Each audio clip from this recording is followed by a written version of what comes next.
Hey everybody, it's me, Rick Acosta, the Dodger Card Collector, coming to you with another video. Today is Wednesday, December 20th. 5 days before Christmas, 2 days before my mother's 89th birthday.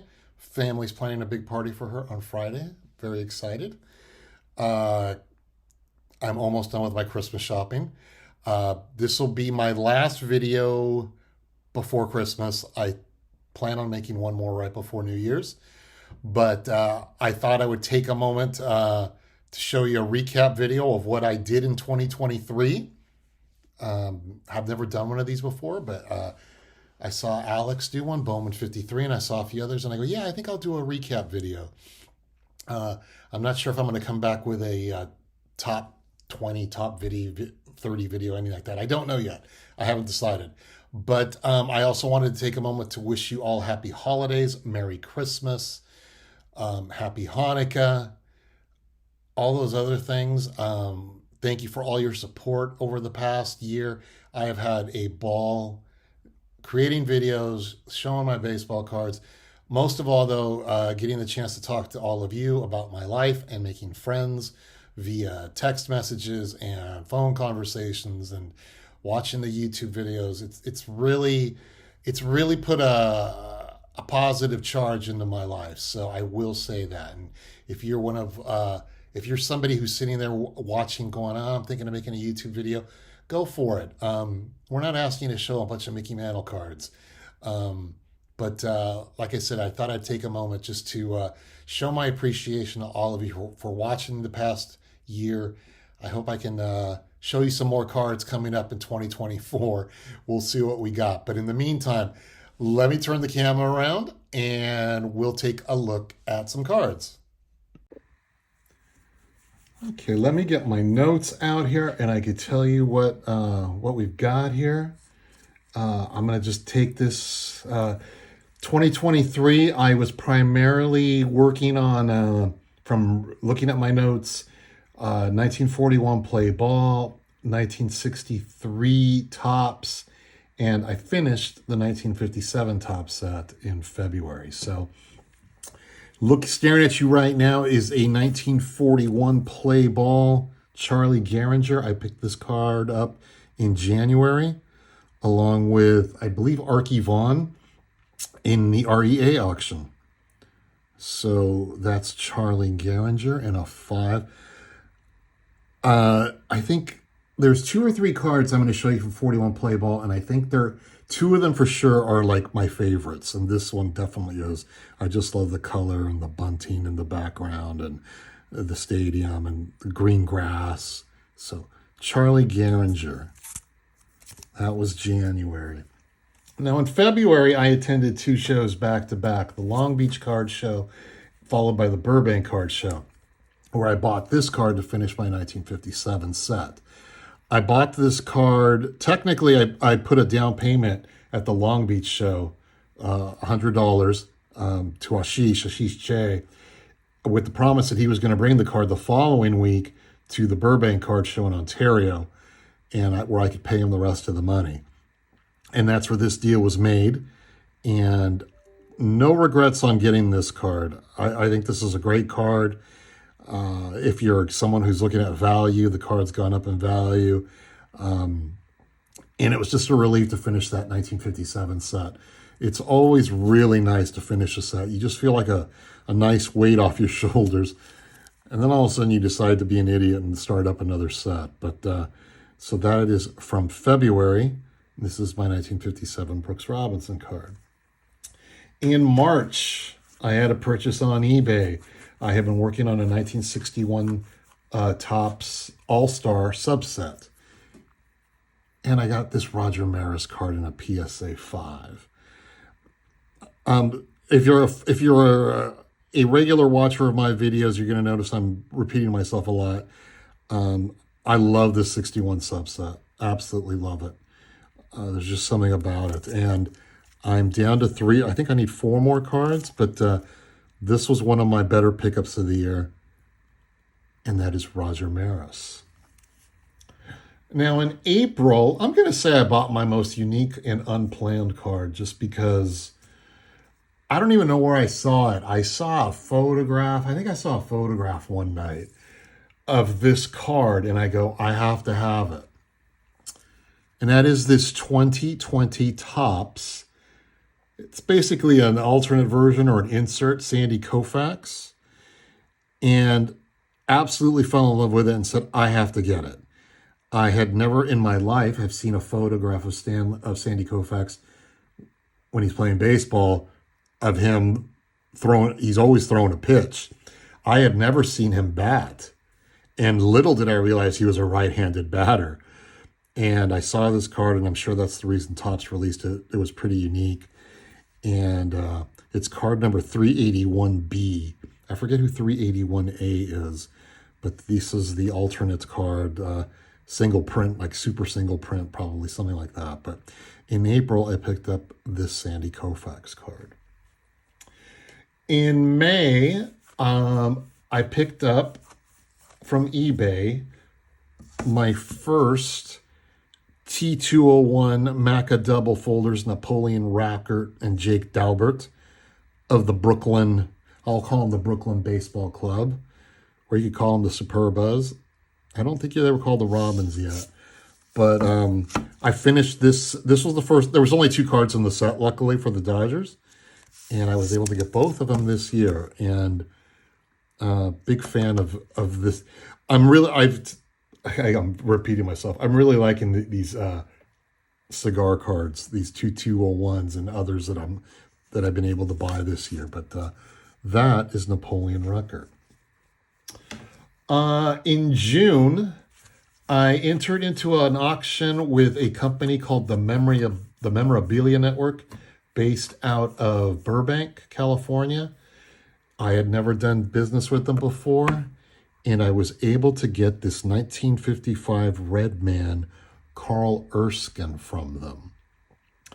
I had not planned on buying any Red Man cards, but I've seen some of you guys show these off over the years, and I'm always trying to make my Dodger collection a little bit more extensive than it already is, and I thought this was a great way to do it. So this is Carl Erskine from June of this year. Now, in July, I received a coupon. I had won a coupon from Allstar Cards because I bought some cards from them. They sent me a 10% off my next purchase, or 15% off. And I won, and I had to have this card. This is my other favorite 1941 play ball card, and that is Bobby Doerr in a PSA 5. And like the Geringers, this is just a stunning looking card. Since I discovered the play ball set, those were 2 cards that I really, really wanted. I just had to have them. So I was able to pick this up from Allstar Cards. In August of this year, picked up a card I've always wanted. I've wanted for several years. And it's my first non-Dodger Diamond Stars card. And that's Al Simmons. And I was thankful that I had learned enough about Diamond Stars that I didn't buy the alternate version of this card. I wanted the version with Al Simmons with the White Sox jersey on it. I believe he was traded at some point during the year, or Diamond Stars runs from 34 to 36. So at some point, Al Simmons was on a different team. I want to say Philadelphia Athletics, potentially. And this got airbrushed out, the Sox. So really liked this card. And I go, I want this for my display wall. I got a great deal on it, so I couldn't pass it up. So that is from August 19... I almost said August 1934, but that is from August in this year. Okay, in September, really started getting moving on this 1963 set, and picked up this Duke Snider card. This is his first card on the Mets. And the one thing that, the other thing this finished was when I got this set, it meant I'm not a player collector, but this did finish my player run of Duke Snider cards. So here's my Duke Snider card that I purchased in September. in October, while I was really pushing on the throttle on the play ball set, I realized I wanted cards of guys that didn't make it into the play ball set. So I started looking for players that weren't featured in the set but were prominent players during that era. And then the first guy I was able to pick up was this 1948 Buro card. Again, this is, I think the only cards I have from the set are Dodgers. Actually, I only have Hermansky. Don't have the Robinson. So this is my second 1948 or 49 Leaf card of Buro. Okay, so we're in November. In November, I attended the Pasadena Card Show, and a lot of you have already seen this card.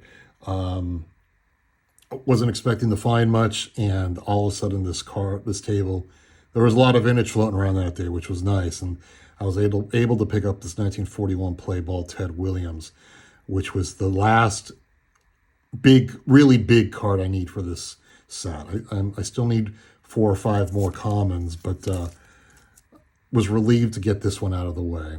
So that's Ted Williams in a PSA 3. Now, December, I'm going to show you 2 cards because one of the cards isn't mine. Some of you already know this. I buy a Christmas card, or for Christmas, I buy my brother-in-law a Los Angeles Lakers card. This will be the 4th year. So he hasn't seen this yet. Luckily, he doesn't watch my YouTube videos. But I was just able to pick up this 1981 Topps Magic Johnson in a PSA 6. And this is the second year Magic card. I can't afford to buy him, or me, or you, the rookie card with Larry Bird and Julius Erving. So I settled for this. And since the card didn't cost me much, I'm still waiting for it to arrive in the mail. I'm hoping it arrives. It's supposed to arrive on Thursday. My brother-in-law loves my Pinzani display cases, and he always asks me where I got them. So I bought him a 12-card display case where he can put his Laker cards, show them off to everybody. He has a very modest man cave, but it's starting to look really nice. He has autographed baseballs of Sandy Kofax and Mickey Manel, autographed basketballs of Kareem Abdul-Jabbar and Shaq. So I threw in some cards in there, and he's always been interested when I show off my cards to him. And he's a tough one to go to shows though with. I took him once, and I was showing him a Satchel Paige card, and it was way over VCP, and it was the last card. I think it was the last card I needed of the 1953 set. And he said, "Well, let me buy it for you." And I go, No. It doesn't work that way. I go, "This is an expensive card." He goes, "Oh, that doesn't matter." I'm like, "No, we'll save it for another time." But so this is his Christmas present, and it's a Magic Johnson card. And my last card for December, I literally picked up a few days ago. I wasn't typical Rick Acosta style. I wasn't planning on buying anything in December, and I bought some little cards, but then this card popped up, and that is this 1963 Mickey Mantle card. I had been staring at some 5s. Probstein had a very nice one. It went for several $100s, and I go, I can't absolutely not pay several $100s. And all of a sudden this 4 popped up, and I found myself really liking it. And I just said, I like the price. I'm just going to watch. I put it on my watch list. A few days pass, and all of a sudden the seller on eBay dropped the price $25. And I go, you know what? I've had a good year at work. I've had a good year with the house, with my family. And I said, let's do this one because you're never going to find this card again at a good price. So here is my Christmas present to myself, and that is this 1963 Topps Mickey Mantle card in a PSA 4. And it's mislabeled. It says 1962. So I got to get that. If I ever want to get that fixed, I will. But there's my eBay authentication. So that is a look at my recap for this past year. And hopefully you stuck around and you got to see some cards. Merry Christmas, you guys. Love you all. Thank you so much for being a part of my life. We'll talk to you next week. Take care. It's a beautiful